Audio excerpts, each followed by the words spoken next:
ಆರ ಕೈ ತುತ್ತಿಗಂ ನಿನ್ನ ಕಾಯಿಸದೆ ವಿಧಿ, ಯಾರ ಭುಜಕಂ ನಿನ್ನ ಭಾರವಾಗಿಸದೆ. ಆರ ಸೆಲೆ ಸುಳಿವು ಮಂಟದ ಒಲಾಗಿಸಿ ನಿನ್ನ, ಪಾರಗಾಣಿಸಬೇಡು ಮಂಕುತಿಮ್ಮ. ನಿನ್ನೆಯ ಕಗ್ಗದಲ್ಲಿ ಗುಂಡಪ್ಪನವರು ಯಾವ ರೀತಿ ಒಂದು ರೀತಿ ಎಲ್ಲದರಿಂದಲೂ ದೂರ ಆಗುವಂಥ ಒಂದು ಯೋಚನೆಯನ್ನು ನಾವು ಮಾಡಬೇಕು ಅನ್ನೋದನ್ನು ಹೇಳಿದ್ರೋ, ಅದೇ ರೀತಿ ಇವತ್ತಿನ ಕಗ್ಗದಲ್ಲೂ ಕೂಡ ಅದಕ್ಕೆ ಪೂರಕವಾಗಿ ದೇವರಿಂದ ಆ ವರವನ್ನು ಬೇಡ್ಕೊ ಅಂತ ಹೇಳ್ತಾ ಇದ್ದಾರೆ.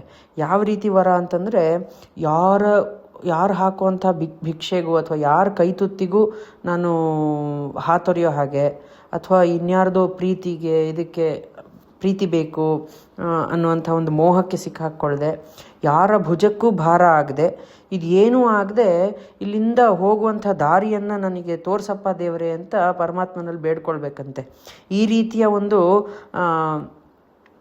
ಬೇಡಿಕೆಯನ್ನು ಇಟ್ಕೊಳ್ಬೇಕು, ಅದರ ಅವಶ್ಯಕತೆ ಇದೆ ಅನ್ನೋದನ್ನು ಗುಂಡಪ್ಪನವ್ರು ಈ ಕಗ್ಗದಲ್ಲಿ ನಮಗೆ ತಿಳಿಸ್ಕೊಡ್ತಾ ಇದ್ದಾರೆ.